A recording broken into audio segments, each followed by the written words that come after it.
तो आज हमारे पास एक बच्चों की कहानी है, चीकू और जादुई जंगल का रहस्य।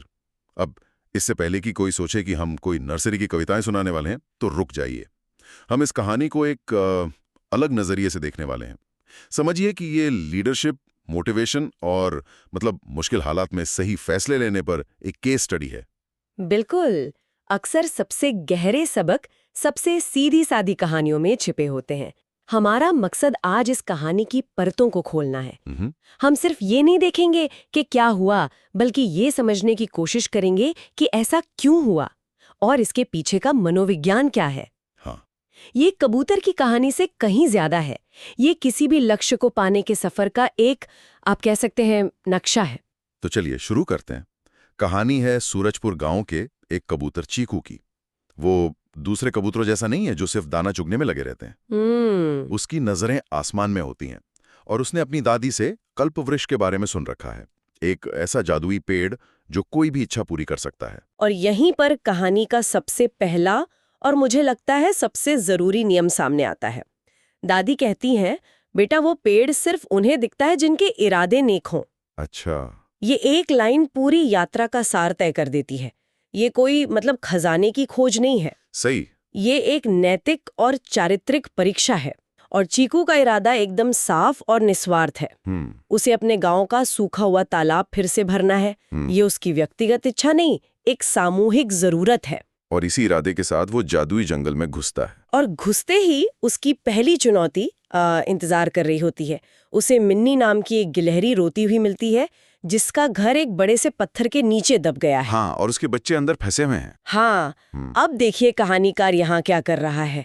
पहली ही चुनौती में नायक की सबसे बड़ी कमजोरी को उजागर कर दिया गया है। मतलब चीकू एक छोटा कबूतर है, वो उस पत्थर को हिला भी नहीं सकता। सही बात है। ज्यादातर कहानियों में हीरो के पास कोई असाधारण शक्ति होती है, लेकिन यहाँ उसकी साधारणता ही उसकी असली ताकत बनने वाली है। ये बात मुझे बहुत दिलचस्प लगी। वो अपनी फिजिकल ताकत का इस्तेमाल करने की कोशिश भी नहीं करता। बिल्कुल नहीं। इसके बजाय वो उस चीज का इस्तेमाल करता है जो उसके पास है। उसकी आवाज। हाँ, उसकी आवाज। वो गुटरगों करके जंगल के सारे पंछियों को इकट्ठा कर लेता है। सोचने में थोड़ा अजीब लगता है कि एक क्रांति कबूतर के गुटरगों से शुरू हो रही है, पर ये प्रतीक है। हाँ, प्रतीक है इस बात का कि आपके पास जो भी हुनर है, चाहे वो कितना भी छोटा लगे, उससे बदलाव लाया जा सकता है। आपने बहुत सही पकड़ा। ये नेतृत्व का एक बहुत ही अलग मॉडल है। वो आदेश नहीं देता, वो मदद के लिए पुकारता है। वो अपनी कमजोरी को स्वीकार करता है और यही चीज दूसरों को उससे जोड़ती है। अच्छा? ये हीरो वाला नेतृत्व नहीं है जहां एक अकेला आदमी सब कुछ बचाता है। ये एक कम्युनिटी ऑर्गेनाइजर वाला नेतृत्व है, जहां एक व्यक्ति सबको एक साझा मकसद के लिए प्रेरित करता है और सब मिलकर उस पत्थर को हटा देते हैं। तो पहला सबक, असली शक्ति व्यक्तिगत वीरता में नहीं, सामूहिक प्रयास में है। तो मतलब चीकू की पहली परीक्षा ये साबित करने की थी कि क्या वो समझता है कि कुछ लक्ष्य अकेले हासिल नहीं किए जा सकते। हाँ। क्या वो अपने अहम को, अपने ईगो को परे रखकर मदद मांग सकता है, और वो इसमें पास हो जाता है। बिल्कुल। और मिन्नी की मदद करके वो सिर्फ एक परिवार को नहीं बचाता, वो अपनी यात्रा के लिए एक, आप कह सकते हैं, एक अदृश्य सेना तैयार कर रहा है।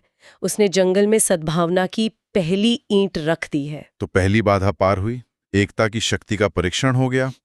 लेकिन अब जंगल और घना हो जाता है, कोहरा छा जाता है, माहौल एकदम अनिश्चित और थोड़ा कह सकते हैं डरावना है।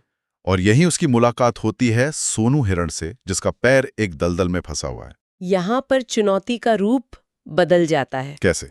पहली चुनौती सामाजिक थी, जहाँ उसे दूसरों को संगठित करना था। ये चुनौती व्यक्तिगत है। कोहरा अनिश्चितता का प्रतीक है, डर का प्रतीक है। अब सवाल यह है कि जब आप खुद रास्ता भटके हों, डरे हुए हों, तब क्या आप किसी और की मदद के लिए रुकते हैं? और फिर से वो अपनी सीमाओं को समझता है। वो हिरण को खींचकर तो नहीं निकाल सकता, नहीं, लेकिन वो घबराता नहीं है।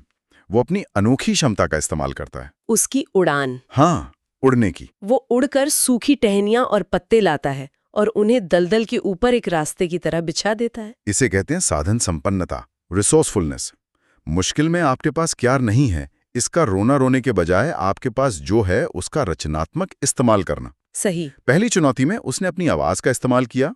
यहाँ उसने अपनी उड़ान और मतलब ऑब्जर्वेशन की क्षमता का। ये दिखाता है कि बुद्धि सिर्फ किताबी ज्ञान नहीं है, बल्कि परिस्थिति के अनुसार ढल जाने की कला है। और इस मदद का इनाम भी उसे तुरंत मिलता है। हाँ, बिल्कुल। सोनू उसे अपनी पीठ पर बिठाकर उस घने कोहरे से बाहर निकाल देता है। हाँ। ये कर्म का एक सीधा साधा हिसाब नहीं लगता। हाँ, कह सकते हैं। जैसे कहानी कह रही हो कि जब आप बिना किसी उम्मीद के मदद करते हैं तो कायनात भी आपकी मदद करने के रास्ते बना देती है। हाँ, इसे आप कर्म कह सकते हैं या फिर एक मनोवैज्ञानिक सच्चाई भी। जब हम दूसरों की मदद करते हैं तो हम अनजाने में ही सहयोगी बना लेते हैं।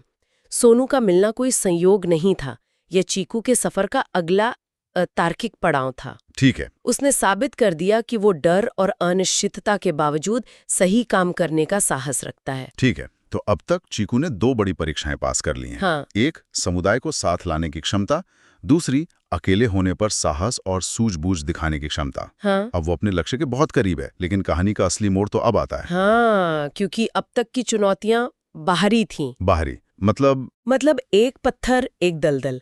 इन्हें बाहरी मदद और बुद्धि से हल किया जा सकता था, लेकिन तीसरी और अंतिम परीक्षा पूरी तरह से आंतरिक है। उसके सामने एक पेड़ आता है जो हीरों और मोतियों से लदा है, और वो पेड़ उससे बात करता है, उसे लालच देता है, ये सब ले लो, तुम दुनिया के सबसे अमीर कबूतर बन जाओगे। ये पल बहुत तनाव भरा है, क्योंकि अब तक वो दूसरों के लिए काम कर रहा था, पर यहाँ उसे अपने लिए एक बहुत बड़ा इनाम मिल रहा है और कोई उसे देख भी नहीं रहा। और यही असली नैतिक परीक्षा है। आपका चरित्र तब नहीं पता चलता जब सब देख रहे हों, बल्कि तब पता चलता है जब आप अकेले हो और आपके सामने एक आसान स्वार्थी रास्ता हो। अच्छा, यह हीरो वाला पेड़ एक तरह का फिल्टर है, ये देखने के लिए कि चीकू का इरादा वाकई कितना नेक है। क्या वो यहाँ आकर अपने असली मकसद को भूल जाएगा? एग्जैक्टली। यहाँ पर हम इंट्रिंसिक और एक्सट्रिंसिक मोटिवेशन का एक क्लासिक उदाहरण देख सकते हैं ना? बिल्कुल, आपने इसे बिल्कुल सही पकड़ा। हीरे मोती एक बाहरी इनाम है, एक्सट्रिंसिक रिवॉर्ड, धन, प्रसिद्धि। हाँ, जबकि गांव के तालाब को भरना उसकी आंतरिक प्रेरणा है, इंट्रिंसिक मोटिवेशन, समुदाय की भलाई से मिलने वाला संतोष। यही इस कहानी का मनोवैज्ञानिक दिल है। और चीकू का जवाब सब कुछ साफ कर देता है। वो मुस्कुराकर कहता है, धन्यवाद, पर मुझे चमकते पत्थरों से ज्यादा अपने गांव की खुशी प्यारी है। इस एक वाक्य में वो सिर्फ लालच को मना नहीं कर रहा, वो सक्रिय रूप से अपने मूल्यों को चुन रहा है। सही। वो बता रहा है कि इसके लिए असली दौलत क्या है, और इसी पल में वो एक साधक से एक सच्चे नायक में बदल जाता है। इस जवाब के तुरंत बाद वो नकली पेड़ गायब हो जाता है। हाँ। और उसे असली सुनहरा कल्पवृक्ष दिखाई देता है, जैसे कि वो लालच वाला पेड़ ही आखिरी दरवाजा था। बिल्कुल। कल्पवृक्ष उसे बताता है कि उसने रास्ते में 3 परीक्षाएं पास की हैं। परोपकार, साहस और संतोष। हाँ, और देखिए ये तीनों गुण कितने सोच समझ कर चुने गए हैं। परोपकार यानी दूसरों के प्रति आपका कर्तव्य, साहस यानी डर के सामने आपका कर्तव्य, और संतोष यानी खुद के लालच के सामने आपका कर्तव्य। ये तीनों मिलकर एक संपूर्ण चरित्र बनाते हैं। और तब कल्पवृक्ष उसे एक इच्छा मांगने को कहता है। और यहाँ भी पूरी यात्रा के बाद वो अपने लिए कुछ नहीं मांगता। नहीं, वो कहता है, मेरे गांव का तालाब सूख गया है, कृपया उसे पानी से भर दें। ये कहानी का सबसे कह सकते हैं संतोषजनक हिस्सा है। हाँ, क्योंकि उसकी पहली मंशा और उसकी अंतिम इच्छा एक ही है। वो अपने रास्ते से 1 इंच भी नहीं भटका। सही बात है। पूरी यात्रा, सारी मुश्किलें, सारे लालच, कुछ भी उसे उसके असली लक्ष्य से डिगा नहीं सका। इसके बाद पेड़ से एक रोशनी निकलती है और गांव का तालाब भर जाता है। तो इस पूरी चर्चा का सार क्या है? ये कहानी ऊपर से तो बच्चों के लिए लगती है, पर इसका जो ढांचा है वो किसी भी बड़े लक्ष्य को हासिल करने वाले व्यक्ति पर लागू होता है। बिल्कुल। हर चुनौती आपके चरित्र के एक नए पहलू को परखती है। सही बात है। और असली जादू तालाब का भरना नहीं है। अच्छा? असली जादू चीकू का बदलना है। वाह। एक साधारण कबूतर जो सपने देखता था, उसका उन सपनों के योग्य बन जाना। कहानी हमें ये सिखाती है कि महान लक्ष्य सिर्फ मेहनत या चतुराई से हासिल नहीं होते। उन्हें हासिल करने के लिए आपको उस लक्ष्य के लायक बनना पड़ता है। वो यात्रा ही आपको बदलती है और योग्य बनाती है। और तालाब का भरना तो उस बदलाव का बस एक बाहरी नतीजा है। वाह। मतलब मंजिल तक पहुंचना उतना जरूरी नहीं जितना मंजिल तक पहुंचने की प्रक्रिया में इंसान का बदलना जरूरी है। हाँ। चीकू का असली खजाना वो पानी से भरा तालाब नहीं, बल्कि उसका अपना विकसित हुआ चरित्र है। और यहाँ हमारे सुनने वालों के लिए सोचने के लिए एक बात है। कहानी तालाब के भरने पर खत्म हो जाती है, जो एक सुखद अंत है। हाँ। लेकिन हम थोड़ा और आगे सोचते हैं। हाँ। उस चमत्कार के बाद